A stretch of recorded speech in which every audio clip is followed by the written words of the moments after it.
Olá, meus queridos, minhas queridas, estamos aqui no Estúdio 21, aqui em Cotia, Granja Viana, Fazendinha. E eu tô aqui realizando um sonho que eu nem sabia que eu tinha. E tô muito, mas muito feliz aqui fazendo o meu podcast, que é muito, tô me divertindo muito, tô achando muito bacana. Eu espero que vocês também estejam gostando bastante. Hoje eu recebo meu amigo Paulo Rachmaninoff Siqueira, é isso? Sim. Fala, Paulo. Ele é músico, inteligentíssimo, cultíssimo. Aqui o papo vai ser de nível hoje, vai ser top. Oi, Paulo. Eu tenho que me apresentar. Autodescrição, porque o Paulo não enxerga. Paulo e amigos, eu sou uma pessoa com nanismo, uma mulher com nanismo. Tenho o cabelo encaracolado, loiro, tenho olhos verdes, eu espero que sejam verdes. Uso óculos de armação verde, estou vestindo um vestido amarelo. Nosso estúdio é muito confortável, todo de madeira.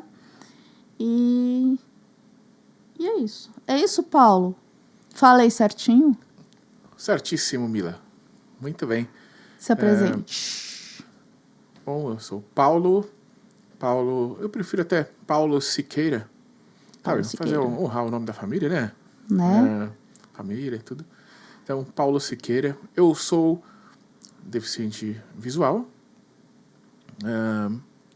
E no meu caso, assim, de maneira muito particular, prefiro dizer cego. Não é palavrão, né?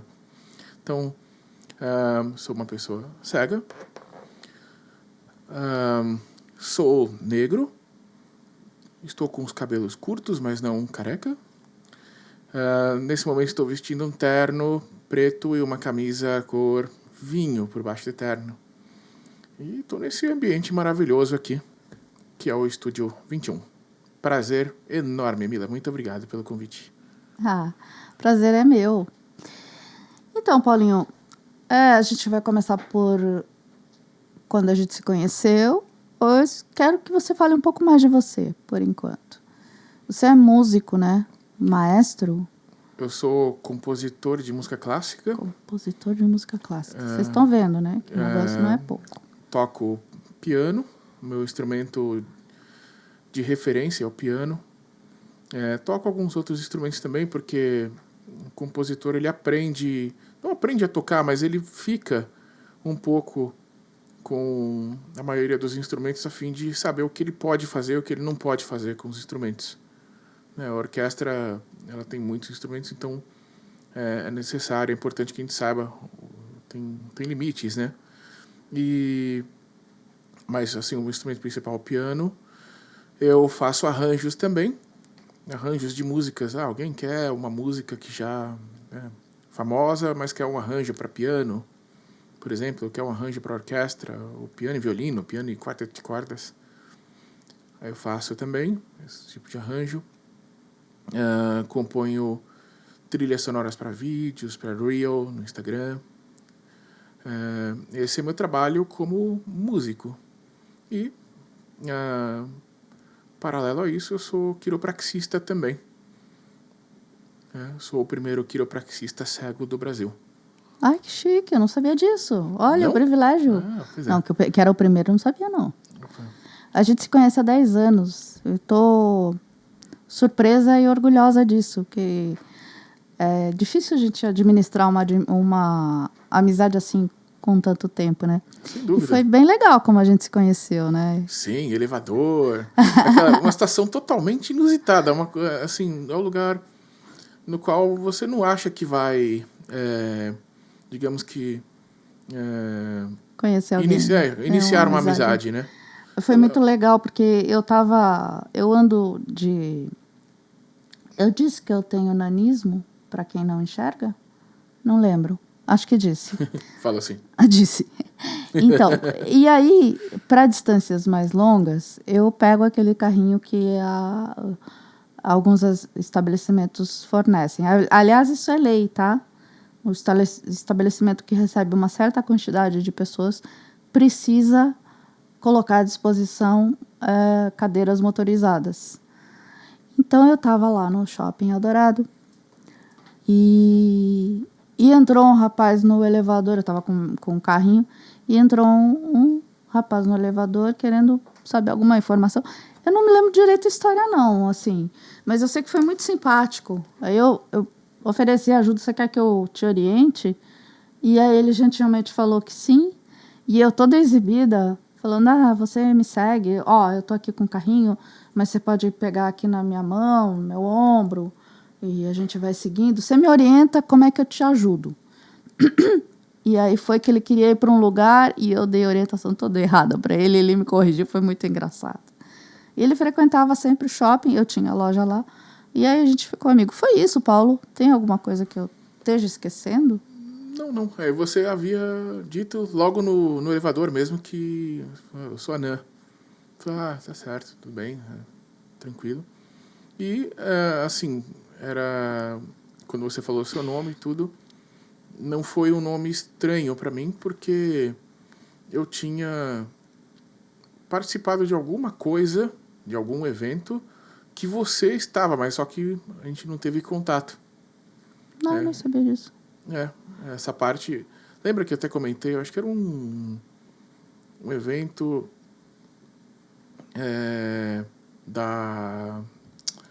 de campanha política. Não sei.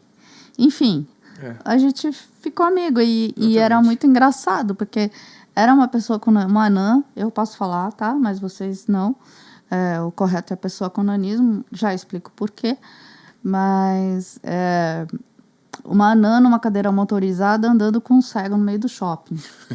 Então não tinha quem não olhasse, tipo, um orientando o outro, e deu super certo. E aí eu lembro um dia que a gente foi no japonês e estávamos sentados assim como a gente tá, cada um numa ponta da mesa, e aí eu comendo e falei pro Paulo, você me passa o shoyu? E ele deu um sorriso, eu falei, o que foi? Ele, nunca ninguém me pede nada. Eu falei, uai, e daí? Tá mais perto o shoyu de você do que de mim? E aí deu uma orientada, eu falei, mais pra direita, mais pra esquerda, estica e tal. E peguei o shoyu, agradeci e continuei o papo.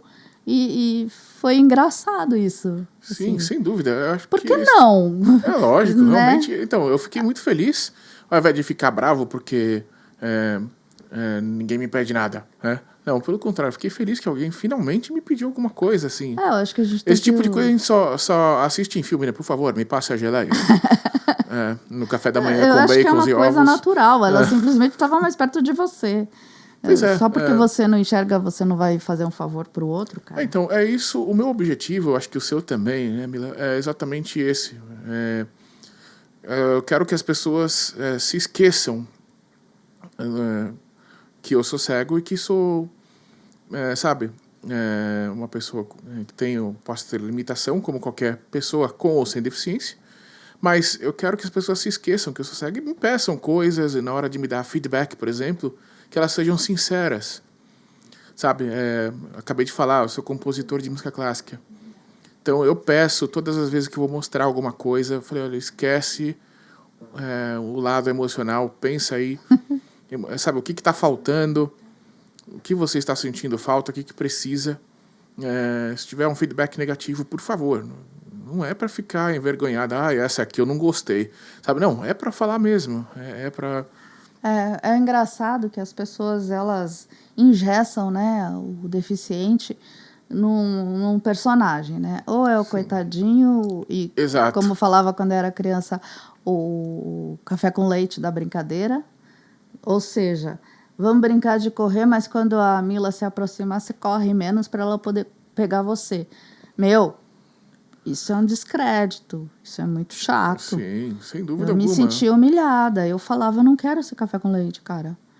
Se eu não conseguir te pegar numa corrida, eu não consegui. Vou me esforçar na próxima. Se eu te pegar, é mérito meu também. Né? Então, sem bom, dúvida. Sinal que eu tô rendendo. Ou então eles botam na gente também os superiores. Ai, nossa, o cara é foda. Desculpa. Pode falar? Não sei. Pode, acho que pode. Não tinha outro termo. O cara é incrível, porque ele é cego e ele faz música, Significa que se ele não fosse cego, a música dele não tinha valor? Não. O cara Exato. estudou pra caramba. Aliás, eu quero que você conte sua história de cego, que uma vez você, de cego não, de músico. Cego. É que você fala muito interessante, porque assim, eu costumo falar... Uma vez você me contou e eu achei muito legal. Eu não sou um compositor cego, eu sou um cego que é compositor. Exatamente. Ou seja, primeiro eu sou cego. E não por exemplo, não precisa enxergar para ser compositor. Quando eu falo, o compositor que é cego, dá a impressão que é necessário, então é espetacular, é extraordinário, um super-humano, um cego, um compositor que é cego. Não precisa enxergar para ser compositor. Né? Inclusive, nós temos um compositor... Eu acho incrível que ele faz música sem ler partitura. Porra. Tudo de memória. Partitura, Bom, no final das contas, sim. Tem partitura Braille, sim. Tem? Sim, tem sim. Musicografia... a gente aprende musicografia Braille. Só que, assim, no final das contas, acaba sendo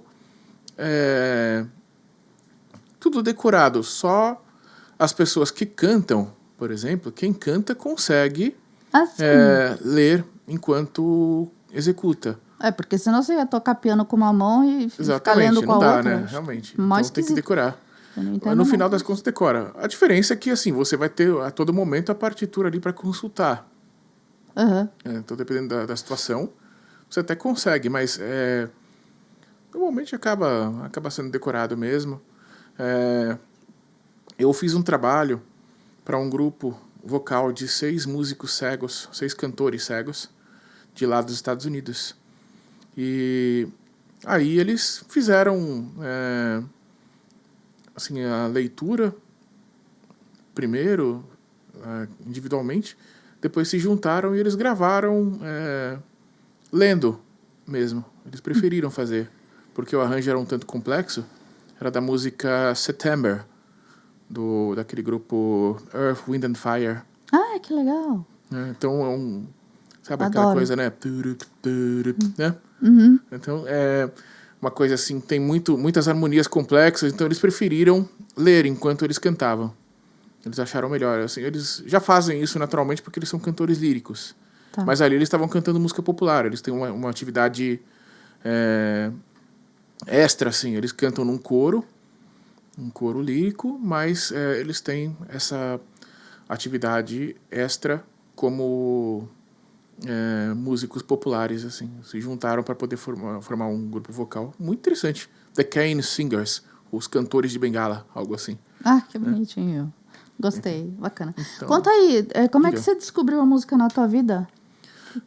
É de berço, porque na minha família passa uma veia musical, até tomei a liberdade de criar um termo. Eu gosto muito de latim. Eu criei o termo, claro, criei não, né? Juntei as duas palavras, né? Vena musicalis, né? Ou seja, veia musical. Passa uma veia musical na minha família, porque eu tenho um irmão que toca violão, é cego também. O meu tio, Rubens, de feliz e saudosa memória, ele era cego, era pianista, também compositor. O meu pai também, de feliz e saudosa memória, tocava trombone e tuba, instrumentos da família dos metais. Ele tocava em bandas de coreto, corporações musicais que tinham essa região aqui, inclusive, Osasco, Carapicuíba, Cotia, enfim, eles possuem algumas corporações musicais, que são bandas que servem para tocar em eventos públicos. Uhum. Ainda tem sim. A corporação musical de Osasco é bastante forte, da Lapa, enfim. E no interior, então, no interior do Brasil, Minas, por exemplo, é um lugar que tem muitas bandas mesmo. Assim, que fazem procissão de Semana Santa, coisas desse tipo. Então, meu pai tocava trombone. E, finalmente, o meu avô materno, ele era maestro e tocava clarineta. Então você estava cercado, não tinha muita escapatória. Não. Sei lá. Realmente eu fui despertado para... Ou eu tocava, ou eu realmente, sei lá, fazia alguma coisa. Podia trabalhar com alguma coisa relativa à música, mas de repente não tocar, não cantar, mas tinha que fazer alguma coisa. Tanto que o sonho do meu pai era que eu fosse maestro, regente de orquestra, tudo. Que legal, cara. Esse era o sonho dele. Normalmente eu me refiro a você como Paulo Maestro, assim. Não, mas bom, meio que não deixa de ser, porque realmente na questão de orientação, orientar os acho músicos muito sobre o que chique fazer. ter um amigo maestro também. Eu falo, nossa, olha. Mas aí você me falou que você foi estudar no exterior. Você começou já quando você era criança, você já sabia que você estava meio que já a tendência para música. Sabia, ou você sonhava em sabia. ser outra coisa? Com 3, 4 anos eu já pegava os carrinhos sem roda que já tinham quebrado e ficava batucando neles. Ganhei um pianinho de brinquedo. Daí eu ia à missa, por exemplo, ouvia lá uma melodia, daqui a pouco estava eu solando a melodia no pianinho de brinquedo. Ah, que legal. Então... Já um talento nato. Quem sacou isso foi meu pai. Uhum. Uma vez eu, assim, não tenho como esquecer isso. Eu estava... meu pai estava tirando um cochilo à tarde e eu estava brincando com o piano e eu toquei uma melodia que eu ouvi na missa. Uma melodia do ato penitencial. As pessoas... a Igreja Católica canta essa música até hoje. Uhum. Durante o ato penitencial, uma música muito bonita. Meu pai, ele acordou, ouviu aquilo e falou, nossa, que legal, tocou aí a música aí do ato penitencial, não sei o quê. Você pequenininho estava se divertindo já. Exatamente, eu já estava ali explorando. Antes disso eu tive o primeiro contato com o teclado, que era do meu tio. Realmente ele chegou dos Estados Unidos e trouxe muitos instrumentos e eu tive contato com o teclado, mas eu não tinha conseguido pegar melodia nenhuma ainda. Uhum. Foi só no piano de brinquedo.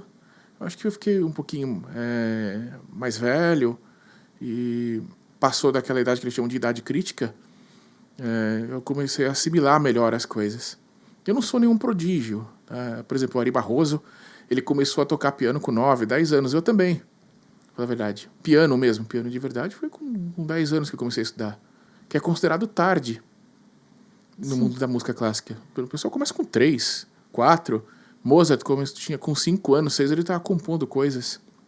Mas aí a gente está falando de uns prodígios, de um pessoal que é fora da curva. Não, mas como eu falei, eu nunca quis ser, viu? Eu nunca quis ser um prodígio, eu sempre quis. Quando eu comecei a tocar piano, foi, até, de certo modo, respondendo ainda a sua pergunta, eu quis ser compositor. Eu falei, eu gostaria de fazer música. Uhum. Então eu comecei a estudar nesse sentido. Eu falei, eu não quero ser nenhum pianista virtuose. Virtuose é aquele pianista com técnica. Entendi. Né? Não é um pianista com boa formação moral, não, o virtuoso. Não, é um pianista com técnica. Normalmente o virtuoso ele começa cedo. Mas eu não queria ser, eu queria ser um compositor mesmo, fazer músicas e, se possível, emocionar pessoas. Sim. Sabe? Tocar as pessoas de alguma forma. Mas conta aí da tua formação. Você era adolescente, você foi viajar, é isso? Eu estava com... Foi estudar fora? Com 17 Conta anos. Conta aí, que a história é boa, cara. Que eu não lembro os detalhes. Mas... Pois com 17 anos, estava terminando o curso de piano, no Brasil mesmo. Aí, com 17 anos, surgiu a oportunidade de estudar fora. Na verdade, era uma bolsa de estudos oferecida pela Universidade de Washington, que fica em Seattle. Seattle é a cidade que fica no estado de Washington. Uhum. Que lá tem pelo menos 3 Washingtons. Tem isso. Tem Washington, D.C., né, a capital. Tem Washington State. E deve ter mais algum Washington por lá. Aqui a gente tem o compadre Washington. Mas compadre Washington, Tá compadre meio Washington. devagar, não sei não. Tem mais algum Washington por aí? Acho que não, né? Só o compadre Washington mesmo, né? Tem o meu cunhado, que é Washington também. É uma coisa bem popular. Tem um cunhado Washington. Além do compadre Washington, cunhado Washington. Então, e o mais engraçado, Mila, só fazendo um adendo rapidinho aqui, quando eu era pequeno, eu comecei a aprender inglês também muito cedo. 4, 5 anos já comecei a aprender inglês.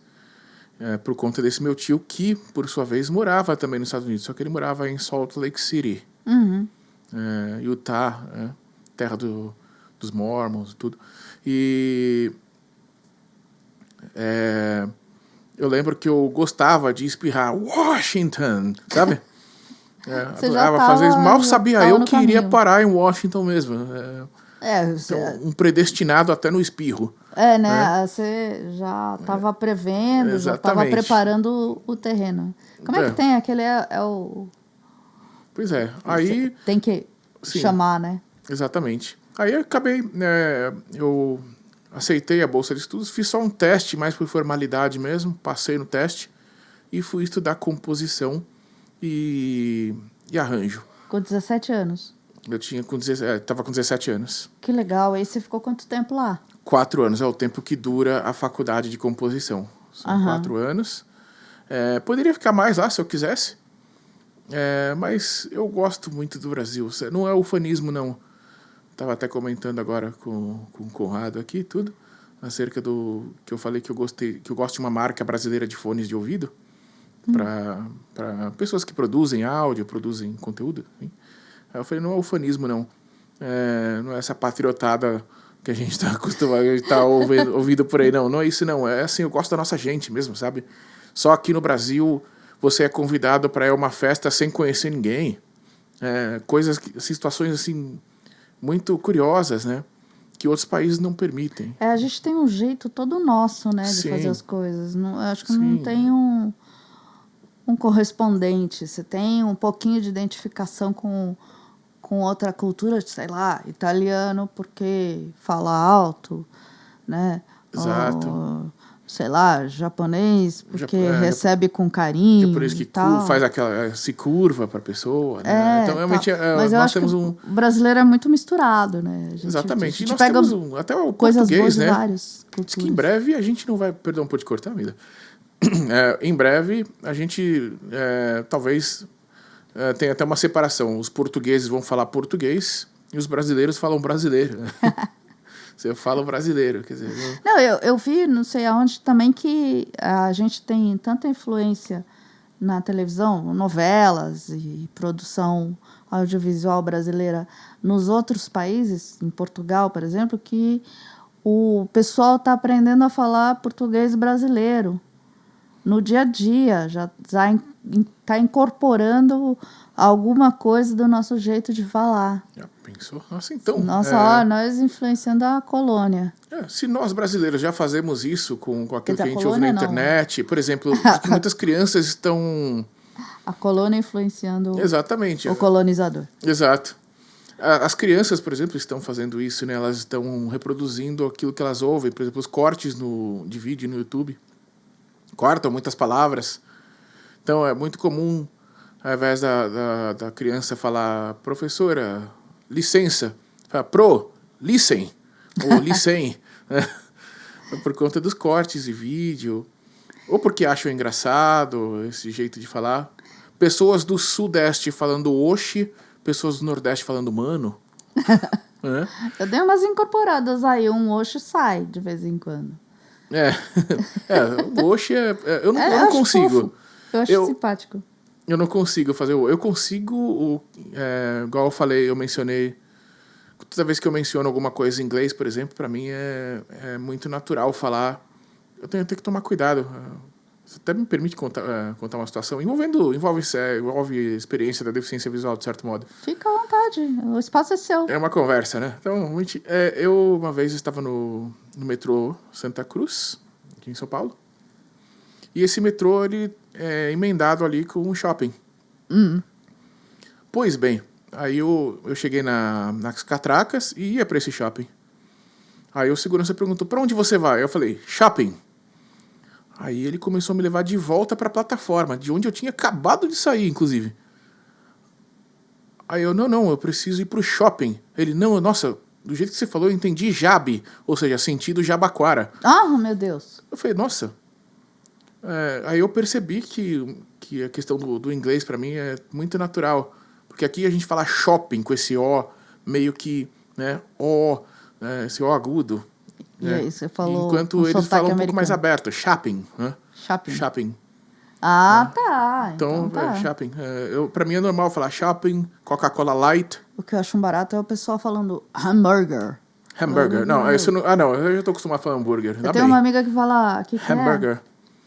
Mas, por exemplo, eu falo bacon, eu não consigo falar bacon. Né? Ai, que fresco. Pois é, eu falo bacon, Dá esse Coca-Cola Light, tocinho aí, mano. Facebook, não Facebook, não consigo. Ai, eu não sei, eu dou umas abrasileiradas, assim, de vez em quando. Pois é, eu realmente não consigo, Não porém... sou muito radical, não. Não, Mas eu entendo. Uma Uma pastel vez... de cana, não. Você fica difícil. A pessoa cane pastry, né? Isso seria complicado, né? Mas... E aí você, com 17 anos, você tava já formado de músico? Lá tinha em concluído Washington? o curso de piano. É que assim, eu estudei piano na Universidade Livre de Música, na ULM. Hoje, Tom Jobim EMESP, Escola de Música do Estado de São Paulo. Tá. Você voltou... Aí... Não, dos 10 aos 17, eu fiz lá. Eles chamavam de Universidade Livre exatamente por isso. Porque criança podia entrar lá, sabe? Estudar. Ah, tá. Você foi com 17. Oh, meu Deus. Para os Estados Unidos... Tô falhando. Tá. E aí, com 17, você voltou? Ou então, você foi viajar de novo? Dos 10 aos 17, eu estudei na Universidade Livre de Música. Tá. Aí, concluí o curso de piano na Universidade Livre de Música aqui em São Paulo. Sim, senhor. E aí sim, ganhei a bolsa para ir para Washington, para ir para Seattle, propriamente dita, fazer o curso de composição. A faculdade mesmo. Aí era uma coisa, curso superior de composição. Tá. E aí me tornei compositor com 21 anos e retornei para o Brasil com um diploma de compositor. Aí você ficou compositando. Fiquei o quê? Você ficou compositando. Compositando, Não é isso. compositor.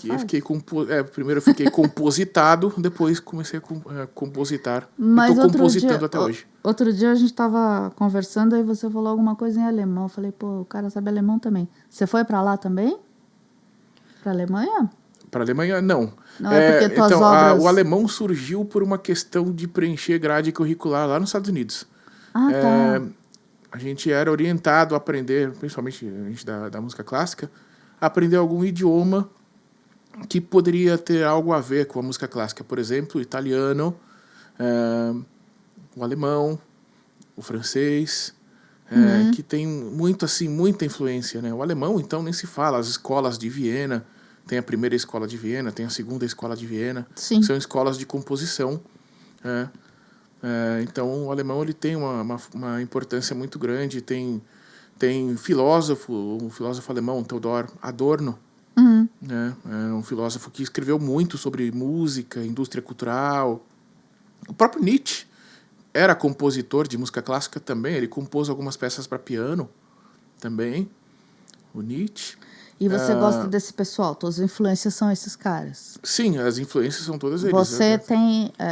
eu não sei se fala assim, mas tem tendência para seguir a escola alemã de música, é isso? Todo mundo acho que acaba tendo uma influência das escolas de Viena. Elas foram muito importantes, mas assim... Do que você gosta? Eu acho que, na verdade, a música clássica ela tem essa coisa de você pegar um pouco daquilo que cada país tem a oferecer. Por exemplo, quem é compositor usa muito o Tratado de Orquestração Moderna.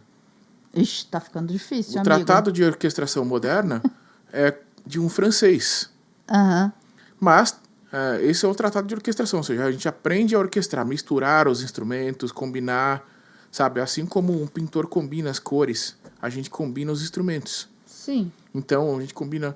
Um violoncelo pode ser perfeitamente combinado com uma trompa, para tocarem exatamente a mesma coisa. É uma alquimia, sabe? Então, isso você aprende no Tratado de Orquestração Moderna, que é francês, mas você pode compor algo no estilo da primeira escola de Viena ou da segunda escola de Viena, que é a segunda escola de Viena é mais contemporâneo. Compositores fizeram músicas mais modernas, com acordes mais dissonantes, que as pessoas não estão muito acostumadas assimilar, assim, elas não gostam muito de ouvir, inclusive não tem uma recepção até hoje, a recepção assim do grande público não é a mesma de alguém que ouve a primeira escola de Viena, por exemplo. Os Entendi. compositores da primeira escola. E de quem você gosta? O que você escuta? Nossa, essa pergunta é difícil. Ahá. Eu gosto de todo mundo.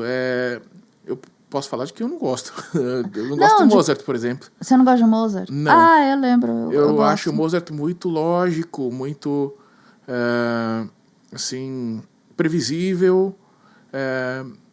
Assim, para não falar que eu não gosto assim, de nadinha de Mozart, eu gosto das músicas sacras, do Requiem de Mozart, das missas que ele compôs. Uhum. Eu até gosto. Mas sinfonias, concertos para piano, que foram muitos, inclusive 27 concertos para piano, 40 sinfonias, 41. Enfim, isso eu realmente não gosto. Não gosto. Quando tem, eu nem vou.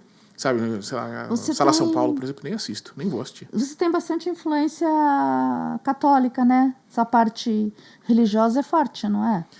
Pra mim, sim, não era. Quando você me conheceu, Mila, eu era um agnóstico. Tá virando testemunho agora. Mas quando você me conheceu, Aí você eu era um encontrou agnóstico. Jesus. Nem em Deus eu acreditava. O agnóstico é um... Eu não sei se pode falar isso aqui no seu podcast. Pode tudo. Mas agnóstico... Isso eu até estou fazendo aqui até uma referência a Jô Soares. No livro As Esganadas, Sim. do Jô Soares, aparece lá um policial português que fala que é agnóstico. E aí o pessoal aqui no Brasil não sabe que é agnóstico, isso nos anos 30, mais ou menos, na Belle Époque carioca, né? Uhum. Tudo, aquela elegância toda. Aí, o que é um agnóstico? Aí alguém que sabe um pouco responde, é um ateu cagão. Né? Ele não tem, assim, ele não admite, ele fala, né, bom, não podemos saber se Deus não existe. Ou se existe. É a caixa do... Não temos como saber gato nenhuma lá. coisa nem outra, sabe? Como é que é o nome daquela teoria da caixa que tinha um gato dentro da caixa? O gato de Schrödinger. Você não sabe é. se tá ou não tá vivo, tá morto, não é Não Deus. sabe se está vivo, ele pode estar vivo ou como também está morto, ou as duas coisas, ele está vivo e está morto ao mesmo tempo também. Schrödinger realmente foi... Então, basicamente, Deus é por aí. O agnóstico é isso. O agnóstico é mais ou menos isso. Só que aí coisas foram acontecendo e eu tive a minha alma, digamos que, não digo sequestrada, resgatada, porque eu sou de família católica. Meu pai se chamava José. Né? Minha mãe tem nome Maria. de santa agora. Minha mãe é chique, ela tem nome de santa e o segundo nome dela também é um título mariano, o título de Nossa Senhora. O nome dela é Dulce, Santa Dulce, brasileiríssima, né? Lá da Boa Terra, lá da Bahia. Santa Dulce, do Perpétuo Socorro. Nossa, que vem de Nossa Senhora do Perpétuo Socorro. Minha mãe é muito chique, né? Mais Ela tem, católico. eu falo que ela tem 2 onomásticos. O onomástico é o dia... por exemplo, se você é Mila. É que não existe Santa Mila, né? Nem sei se vai existir. Então. Eu acho que não. Se depender de você, eu acho que não. Mas, por exemplo, no dia de Santa Mila, se você estivesse na Itália, eles iam comemorar muito mais do que o seu próprio aniversário. Eu vi isso. No Nordeste é assim também, né? Se o cara chama Antônio, ele comemora no dia do aniversário e no dia de Santo Antônio. Dia de Santo Antônio. É assim. Eu acho bonito isso. Na Europa, até nas igrejas ortodoxas gregas, assim, por exemplo, eu tenho uma colega chamada, ela tem um nome curioso, Paraskevi. Paraskevi significa sexta-feira, inclusive. Nossa. Paraskevi. A Paraskevi, ela faz aniversário, se eu não me engano, ali no começo do ano, mas ela comemora mesmo em novembro, que é o dia da Santa, lá, Santa Paraskevi. Entendi. Então, é assim. Então, realmente, a influência católica é muito grande para mim. É algo que eu digo que quando eu voltei para o catolicismo, eu voltei para um lugar do qual nem sequer devia ter saído. Ai, que gostoso. Eu acho muito legal a gente se identificar assim, sabe? Eu sou católica, mas eu tenho a minha maneira de me relacionar com a religião, que Sim. eu gosto bastante. Claro. Mas é E normal. eu tô confortável nessa posição, não me atrapalha, não. Eu também. Eu acho costumo que é falar bem por aí. Acho que a gente tem que ser feliz. Sim, falar, por exemplo... Se Deus tem um desejo, é que a gente se dê bem, porque Afinal, a gente é parte dele, né? Isso, Ele não vai querer eu não sofrer bato também. palma. fala sério. Eu, por exemplo, não bato palma para tudo que o catolicismo, para tudo que a Igreja Católica diz ou faz. Não, tem Quando os é para erros poder bem criticar, para poder feios, né? puxar orelha, eu puxo a orelha. Eu não nego a história, eu não nego a Inquisição. Né? Eu sei que foram coisas terríveis que aconteceram. Sim. É até mesmo por isso que eu falo que eu sou um católico pós-Concílio Vaticano II, que foi quando teve aquela grande reforma na igreja, que a missa passou a ser em língua local, deixou de ser em latim. Sei. É que, bom, toda ideologia, toda religião tem suas falhas, né? Sim. Eu gosto de falar de religião, eu pergunto para as pessoas para saber qual é a formação da pessoa, não é basicamente no que ela acredita, Exato. ou o que ela defende, não. Como é que ensinaram para ela de entender o mundo, né? Com certeza. Eu acho que toda a nossa formação é para entender o mundo de um jeito. Né? Eu estava falando com a minha amiga aqui de circo, a Érica, e falei com ela assim, o artista entende o mundo de uma maneira fora do padrão das pessoas comuns. E eu acho que é super saudável a gente ter essa troca, né? E todo mundo tem que ter um pouco de artista para poder entender, enfim, as coisas de maneiras diferentes, né? E também a religião, acho que também é bacana nisso.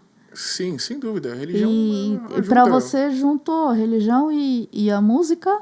Ou uma coisa, outra coisa, outra coisa? Por muitas vezes eu junto, sim. Eu já compus música sacra. Aliás, depois que eu voltei ao catolicismo, eu compus uma série de 4 peças sacras para coro a capela. Entre elas uma Ave Maria. Também fiz algumas outras coisas. Fiz uma peça para órgão. Com base numa oração composta por Padre Pio. Um padre, Nossa, deve ser lindo isso. É uma peça chamada Fica Comigo, Senhor, porque é o nome da oração que Sim. ele compôs. Fica Comigo, Senhor. Então, eu fiz uma composição com base nisso. A gente chama tecnicamente de adagio, que é um movimento mais lento, uma coisa um pouco mais lenta, que costuma ser mais rápida do que o adagietto, que é ainda mais lento. Nossa, Então, cara, você tá difícil aqui pra gente entender. Adagio, que é uma música lenta. E depois, mais lento que isso, só o adagietto. Né? Cara, eu vou fazer só uma pausinha aqui. Se você quer fazer um podcast, quer ter seu podcast, ou quer dar aula, que eu acho que o Paulo deveria gravar uma aula de música aqui. Treinamentos, palestras, enfim. Se você quer usar um estúdio profissional e muito bacana, vem cá para o Estúdio 21. Aqui na Fazendinha, em Cotia, quer dizer, na parte Carapicuíba da Granja Viana, né?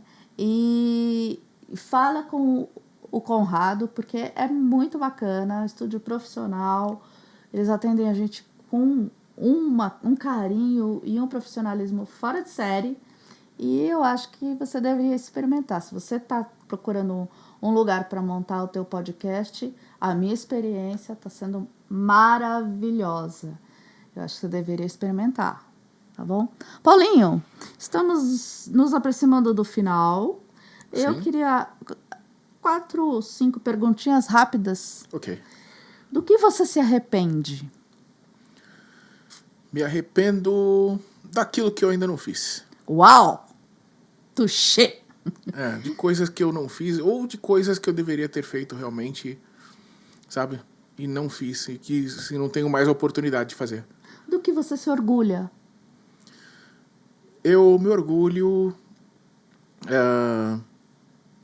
de ter sido bem encaminhado na vida, mesmo minha família não tendo recurso, meus pais não são ricos, caso meu pai não era rico, minha mãe não é rica, mas eu tive o bem mais precioso que foi a educação. Então, meus pais sabiam o valor da educação e as oportunidades. Então, me orgulho de ter sido encaminhado e de ter tido a bênção, eu nem chamo de sorte, não, a bênção de conversar e falar com as pessoas certas.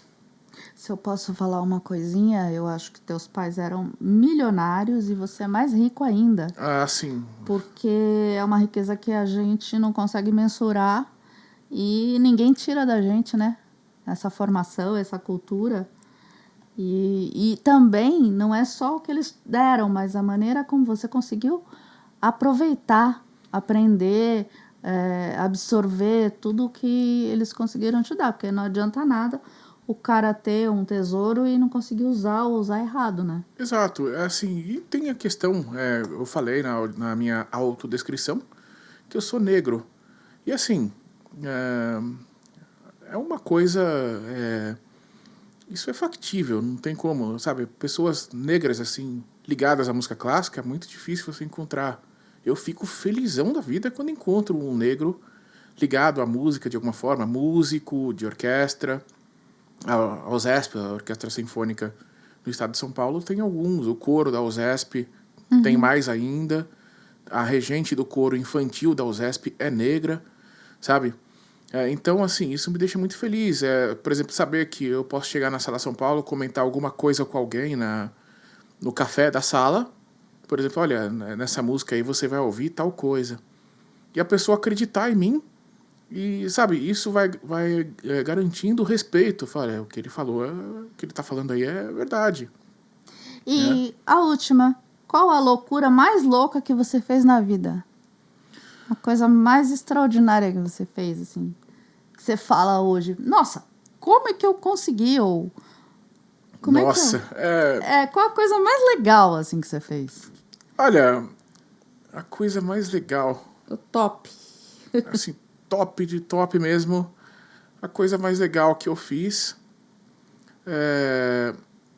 eu acho que é difícil, porque eu fiz, graças a Deus, eu fiz muitas coisas boas e muitas coisas loucas, assim, porque quem é cego e sai sozinho por aí, sabe, cego que anda pra lá e pra cá, vai pra outro país, vai pra outro estado, ele tá sujeito a tudo nessa vida, tudo. Então a coisa mais louca que eu já fiz foi ter passado uma noite inteira num pronto-socorro em Campos do Jordão, porque o meu cartão, na época era cartão aqueles magnéticos, ele se desmagnetizou, eu não consegui hospedagem em lugar nenhum. Grila. Então eu acabei ficando no pronto-socorro para aguardar ajuda até o dia seguinte, para poder voltar para casa. E acabei voltando de jatinho executivo, né, com um casal de canadenses. Isso tudo para poder... Eu estou resumindo, na verdade, porque eu escrevi uma crônica sobre isso, inspirada inclusive no Fernando Sabino, que é um escritor que eu gosto muito. Também gosto. Nossa, as coisas que ele escrevia, as coisas que aconteciam com ele, as coisas eram incríveis. E eu, então, me inspirei no Fernando Sabino e escrevi uma crônica de 27 páginas de muita emoção. Você não vai parar na cadeira, ainda bem que o banheiro é perto. Porque onde eu conto toda a história, todo o contexto, como foi que tudo aconteceu. Pô, então já tá aqui o convite que um dia você volta para contar só esta aventura, porque deve ser maravilhosa. Sim, porque você é um cara incrível. Cada vez que eu te encontro é uma história nova e mais cultura e conhecimento e entretenimento e arte. E o humor, que também é o que a gente gosta muito aqui. De verdade, com certeza. O humor é... Assim, Você quer dar teu serviço? Serviço... O seu telefone. Bom, vocês podem procurar... eu tenho uma plataforma para poder... De divulgação mesmo, tá? Eu não vou receber absolutamente nada por isso. Só para conhecer o portfólio de músicas. Ele está no SoundCloud. Então, eu posso até soletrar se for o caso. SOUND de dado, espaço, CLOUD. Sound Cloud. Então, no Google, ou no buscador, é só escrever Paulo Siqueira e depois SoundCloud, ou SoundCloud. Aí, o primeiro resultado já é a minha página. São várias playlists. Tem as músicas sacras que eu mencionei. Tem uma suíte barroca, ou seja, uma sequência de 6 peças inspiradas no estilo barroco, século XVIII, né? século XVII e século XVIII.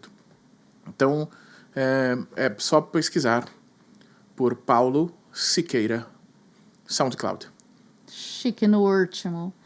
E tá aí, essa cultura toda, esse entretenimento com esse meu amigo querido, que a gente precisa marcar um novo sushi pra você me passar o shoyu de novo. Ah, sim, pode deixar, vou passar o shoyu pra você. Um beijo, gente. Muito obrigada. Obrigada, Paulo. Amei. Prazer Estou enorme, Mila, muito cheia de obrigado. Me cultura. convida mais vezes, viu? Claro, você vai contar essa Eu história. queria falar de quiropraxia também, que eu não falei muito. Né? Me convida mais aí que a gente... Com certeza. Que a gente fala mais. Beijo. Tá, obrigada, Paulo. Deixe seu like e se inscreva no canal. Deixa o seu like aqui e se inscreva no canal. Eu tô esquecendo disso. Isso.